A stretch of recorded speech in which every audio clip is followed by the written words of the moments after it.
السلام علیکم۔ اس ٹائم پاکستان تحریک انصاف کی بے شمار خواتین زیر حراست ہیں، پاکستان کی مختلف جیلوں میں ہیں۔ لاہور میں کوٹ لکھپت جیل میں بھی پاکستان تحریک انصاف کی 3-4 بڑی پرومیننٹ خواتین کارکنان جو ہیں وہ زیر حراست ہیں، جن میں صنم جاوید ہیں، طیبہ راجہ ہیں، عالیہ حمزہ ہیں، خدیجہ شاہ ہیں۔ صنم جاوید اور طیبہ راجہ کے حوالے سے بڑی کیا سرائیاں چل رہی ہیں اور کہا جا رہا ہے کہ خاص انسٹرکشنز ہیں ان دونوں کے حوالے سے۔ شاکر اوان میرے ساتھ موجود ہیں جو پہلے دن سے صنم جاوید اور طیبہ راجہ کا کیس کور کریں، چونکہ لاہور ہائی کورٹ میں یہ معاملہ زیر سماعت ہے۔ میں صرف یہ جاننا چاہتا ہوں کہ یہ کیس کہاں تک پہنچا ہے۔ آج ان کو دوبارہ عدالت میں پیش کرنا تھا شناخت پریڈ مکمل ہونے کے بعد، جو کہ نہیں کیا گیا۔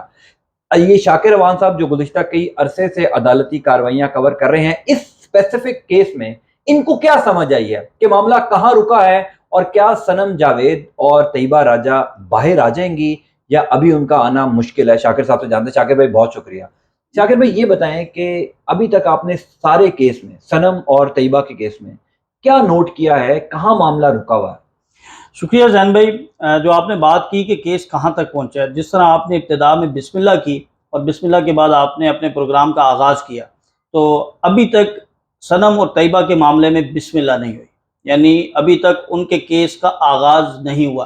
آج 20 دن ہو چکے ہیں۔ اب آغاز کس طرح نہیں ہوا کہ ابھی تک انہیں پہلے تو غیر قانونی طور پر حراست میں رکھا گیا 3 4 5 دن، اور جو 14 دن لیے گئے شناخت پریڈ کے لیے وہ بھی مکمل ہو گئے، اور اب اس کے بعد 2 سے 3 دن اور زیادہ بڑھ چکے ہیں۔ ابھی تک ان کا کیس جو ہے وہ شروع نہیں ہوا۔ ہمارا قانون یہ کہتا ہے کہ جب آپ گرفتاری ڈالیں تو اس کے 24 گھنٹے کے اندر اندر آپ نے ان کو متعلقہ مجسٹریٹ، متعلقہ عدالت میں پیش کرنا ہوتا ہے۔ تو ابھی تک ان کی گرفتاری نہیں ڈلی، ابھی تک وہ آئیڈینٹیفیکیشن پر ہیں۔ تو اس کا مطلب یہ ہے کہ ابھی تک ان کے کیس کی آغاز ہی نہیں ہوا، اور ابھی تک ان کے اوپر جو ہے نہ کوئی الزام لگا ہے اور نہ ہی ان کو کسی مقدمے میں گرفتاری ڈالی گئی ہے۔ یہ گرفتاری ڈالی جائے گی 2 جون کو، جب انہیں پیش کیا جائے گا۔ اور میں اپنے وہ کہتے ہیں نا ذرائع کے مطابق کہہ لیں یا میں اپنے تجربے کی بنیاد پر، کیونکہ جس طرح اس کیس کو ٹریٹ کیا جا رہا ہے یہ لگتا نہیں ہے کہ پولیس جو ہے یہ لکھ کر دے گی کہ یہ بے گناہ ہیں، ان کا کوئی کردار نہیں ہے اور یہ وہاں پر موجود نہیں تھی۔ تو یہ ساری چیزیں تو اسٹیبلش ہیں کہ یہ وہاں پر موجود تھی، لیکن یہ جو وقت لیا گیا ہے یہ صرف جو ہے ان کی سزا کو بڑھانے کے لیے، ان کے پیچھے جو لوگ ہیں ان کے کرب کو، ان کے درد کو بڑھانے کے لیے جو ہے وہ کیے جا رہے ہیں۔ اور میں یہ سمجھتا ہوں کہ یہ ساری چیزیں جو ہیں ایک دن میں حل ہو سکتی تھی۔ شناخت پریڈ کا عمل جو ہے وہ اتنا زیادہ لمبا نہیں ہوتا، 2 دن میں، 5 دن میں، 7 دن میں، لیکن انہوں نے 14 دن لیے، اس کے بعد 3 دن ایکسٹرا لے لیے۔ اس سے پہلے جب انہیں حراست میں لیا گیا تو آج کم و بیش کو 20-21 دن ہو چکے ہیں۔ وہ ابھی تک جو ہے وہ قانون نافذ کرنے والے اداروں کے پاس ہیں اور ابھی تک ان کے کیس کی ابتدا نہیں ہوئی۔ اچھا، اب آپ نے کہا کہ چونکہ 20-21 دن ہو چکے ہیں وہ زیر حراست ہیں، بنیادی طور پر ان کو نظر بند کیا گیا تھا جو ابتدائی ان کے حوالے سے آیا تھا۔ اب یہ کہا جا رہا ہے کہ ان کو جو کور کمانڈر ہاؤس میں 9 مئی کو جو افسوسناک واقعہ ہوا، اس کیس کے اندر جو ہے وہ ان کو نامزد کر دیا گیا ہے۔ تو یعنی اب وہ جب ڈیٹینشن آرڈر ان کے ختم ہوں گے یا اس کیس سے نکلیں گی تو پھر اس میں پھنس جائیں گی۔ بالکل، ابھی نامزد نہیں کیا گیا، ابھی صرف جو ہے وہ ایک انہوں نے کہا ہے کہ ہمیں لگتا ہے کہ یہ خواتین وہاں پر موجود تھی، جو کہ موجود تھیں وہ تو خود انہوں نے مان لیا، لیکن کیونکہ اس کو لیگل کور کرنے کے لیے جو شناخت پریڈ کا جو وقت ہے اس کو یوٹیلائز کرنے کے لیے ہوتا یہ ہے کہ اگر آپ ان کو مقدمے میں نامزد کر دیتے نا تو آپ کو میکسیمم 2-4 دنوں کا ریمانڈ مل جانا تھا، اس کے بعد جوڈیشل ہو جانا تھا، اور اس کے بعد ان کی ضمانت جو ہے وہ ممکن ہو جانی تھی۔ اگر یعنی آپ یہاں سے حساب لگا لیں، 9 کو 10 کو گئیں، 11 کو آپ نے ان کو پیش کر دیا ATC میں اور ان کو اس مقدمے میں نامزد کر دیا۔ اس مقدمے میں نامزد کیا تو عموماً ہوتا یہ ہے کہ جوڈیشل کر دیا جاتا ہے، جوڈیشل نہیں کیا، 2-4 دن کا آپ نے جسمانی ریمانڈ لے لیا، جسمانی ریمانڈ کے بعد جوڈیشل ہو گیا، جوڈیشل کے بعد آپ کے پاس لیگل جو ہے وہ فورم آ گیا، آپ نے ضمانت دائر کر لی اور اس کے بعد آپ جو ہے باہر آ جاتے ہیں۔ لیکن ان کی اس حراست کو طویل بنانے کے لیے یہ ایک اسٹریٹجی بنائی گئی ہے، اور مجھے ایسے لگتا ہے کہ جیسے ان کو اور زیادہ طویل کرنے کے لیے، جس طرح ایک وقت میں ہم دیکھتے تھے کہ شہباز شریف کے ساتھ جو ہے وہ کیا گیا، ہم نے ایک وقت میں دیکھا کہ مریم نواز کے ساتھ یا مسلم لیگ نون کے جو دیگر رہنما تھے ان کو زیادہ دیر حراست میں رکھنے کے لیے ایک مقدمے کا وقت ختم ہوتا تھا تو دوسرا شروع کر دیا جاتا تھا۔ تو ان کے حوالے سے بھی یہی کیا جائے گا کہ ان کو پہلے تو ہے جناح ہاؤس کے مقدمے میں جو ہے وہ ان کا ریمانڈ لیا جائے گا، اور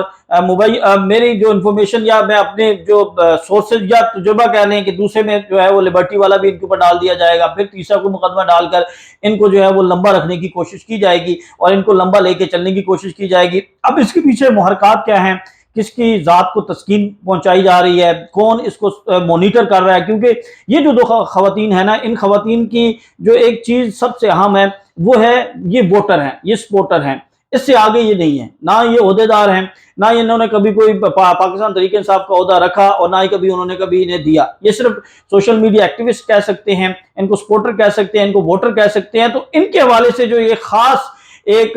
ہمیں پلان یا ایک خاص ہمیں نظر آ رہا ہے، اس میں یہی ہے کہ ان کو لمبا جو ہے وہ کھینچا جائے، لمبا لے کے چلا جائے، اور اس کی ایک وجہ یہ بھی ہے کہ ابھی تک جو ہے وہ قائم ہے۔ ہماری جو سورسز ہیں یا جو ہماری انفارمیشن ہے کہ انہیں ایک راستہ دیا گیا تھا جب یہ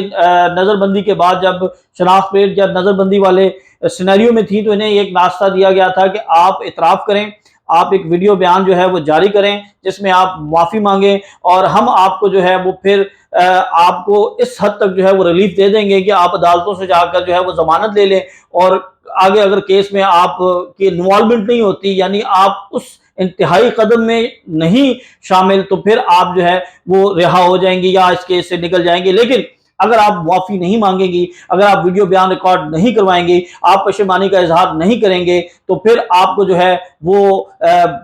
انتہائی قدم تک جو ہے وہ آپ کے ساتھ جایا جائے گا۔ یعنی میری آبزرویشن ہے کہ آرمی ایکٹ کے تحت بھی ان کے خلاف جو ہے وہ مقدمات جو ہیں وہ چلیں گے۔ آپ کو لگ رہا ہے اس ٹائم جو عدالتی کارروائی چل رہی، چونکہ پہلے بنیادی طور پر 16 ملزمان ہیں جو آرمی ایکٹ کے تحت جن کے خلاف کارروائی شروع ہو چکی ہے، سنم اور طیبہ کے خلاف بھی آرمی ایکٹ کے تحت مقدمہ درج ہو سکتا ہے؟ ہو سکتا ہے جی۔ دیکھیں، یہ تو جب تک فیصلہ نہیں ہوتا کیس کا، اس وقت تک تو اختیارات جو ہیں وہ تحقیقاتی اداروں کے پاس ہیں کہ وہ جس کو چاہیں اس کو نامزد کر سکتے ہیں شکوک و شبہات کی بنیاد پر، اور اس کے بعد تو فیصلہ تو عدالتوں نے کرنا ہے کہ جی یہ شامل تھا یا نہیں تھا۔ تو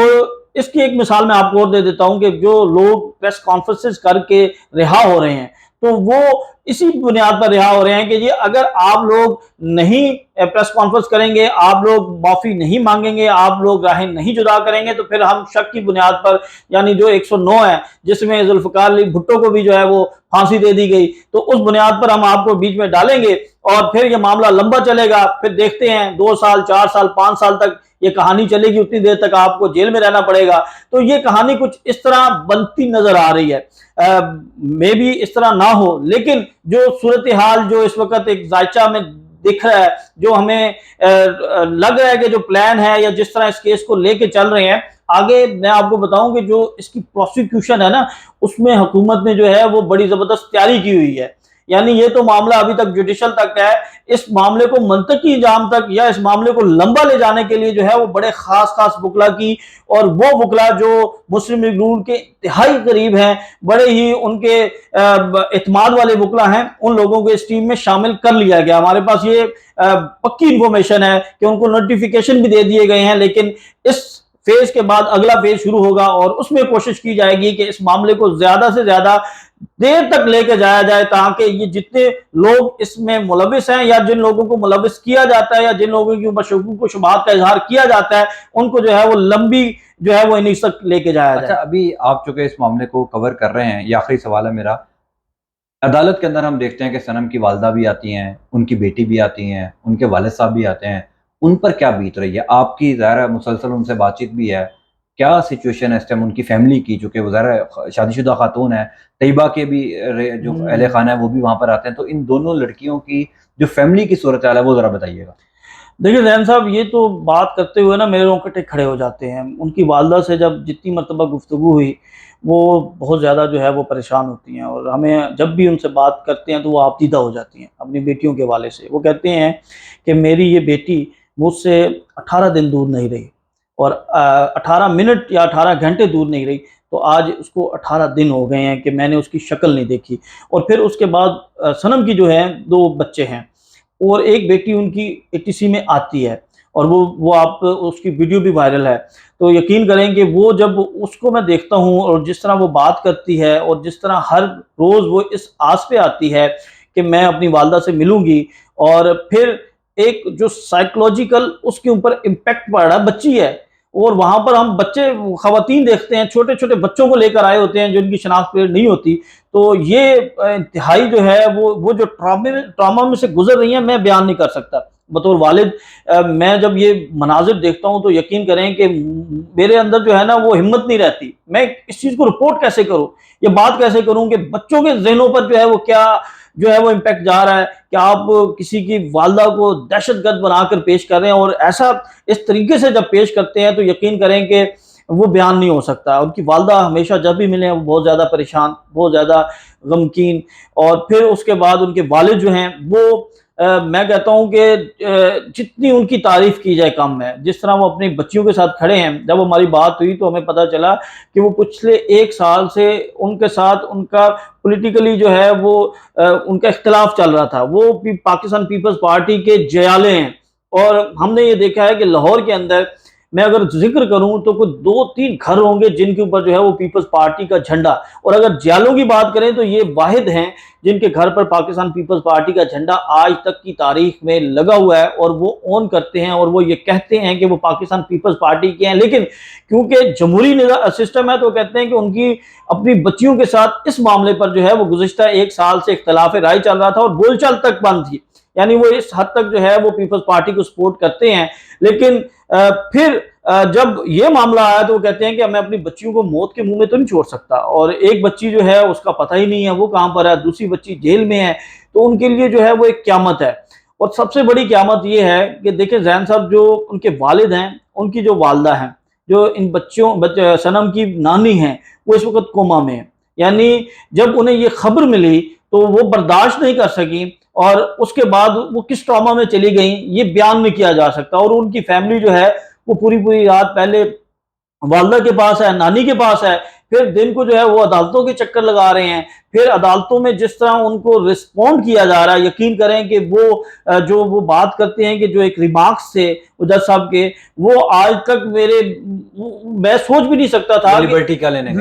لینے کی. اس کے بعد 1-2 اور باتیں ہوئیں، میں وہ کوٹ نہیں کر سکتا کہ یار دیکھیں کہ ہمارے پاس یا ان کے پاس آخری امید جو ہے وہ عدالت ہے، اور عدالت سے ہی اگر آپ کو کچھ ڈھارس نہ ملے، کوئی تسلی نہ ملے، تو پھر ہر شخص جو ہے وہ بڑا نا امید ہو جاتا ہے. ایسی چیزیں ان کی طرف سے سننے کو ملی کہ کوئی بھی جو جب سنتا ہے نا تو وہ پریشان ہو جاتا ہے. اب بہت پریشان ہے ان کی فیملی، ان کی والدہ بڑی پریشان ہے، ان کے بھائی، ان کے ساری فیملی، اور اس کے باوجود ان کو گرفتار کیا ہوا ہے. ان کے گھر پر چھاپے مارے جاتے ہیں، ان کے گھر کی جو ہے وہ دروازے توڑے جاتے ہیں. ابھی بھی سٹل جو ہے وہ چادر اور چار دیواری کا تقدس پامال کیا جا رہا ہے. اب یہ کس کی وہاں پر کیا جا رہا ہے، کیوں کیا جا رہا ہے، یہ سمجھ نہیں آ رہی. دیکھیں جب آپ نے گرفتار کر لیا یا آپ کی حراست میں ہیں جن کو آپ نے ٹارگٹ کیا ہوا ہے، پھر اس کے بعد ان کی فیملی کو اذیت دینا، یہ آج تک ہم نے نہ کبھی پاکستان میں دیکھا، اور نہ ہی کبھی کسی معاشرے میں دیکھا، نہ ہی پوری دنیا میں دیکھا کہ اس طرح جو ہے وہ تذلیل کی جائے کہ آپ انتقام کی آگ میں اس حد تک چلے جائیں. تو مجھے تو جسٹس انوار الحق پنو صاحب کے وہ ریمارکس جو ہیں وہ بار بار جو ہے وہ میرے ذہن میں آتے ہیں. وہ یہ کہتے ہیں کہ آج آپ جو کر رہے ہیں وہ کل آپ کے ساتھ بھی ہوگا، اور یہ جو جنہوں نے مسندیں انجوائے کی آج ان کے ساتھ ہو رہا ہے. تو اس لیے اتنا ظلم کریں یا اتنا اس حد تک آگے جائیں، کل کو آپ کو جتنا برداشت کر سکیں. تو یہ چیزیں ہیں.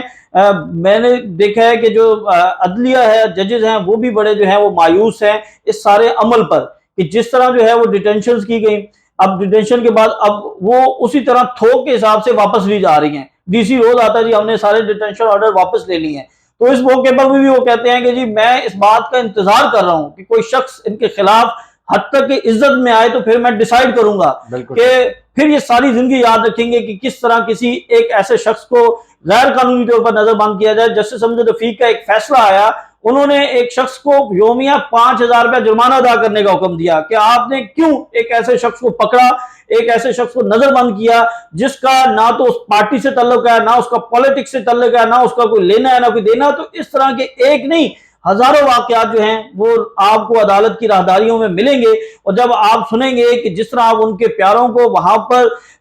رسوا ہوتے دیکھیں گے، آپ آنکھوں سے آنسو آ جاتے ہیں کہ یار دیکھیں کہ وہ جو شخص ہے وہ تو ٹھیک ہے، لیکن اس کے بعد اس کی فیملی جو ہے وہ جس طرح سے گزرتی ہے وہ ناقابل بیان۔ بالکل ٹھیک ہے، بہت شکریہ شاکر بھائی، بہت مہربانی۔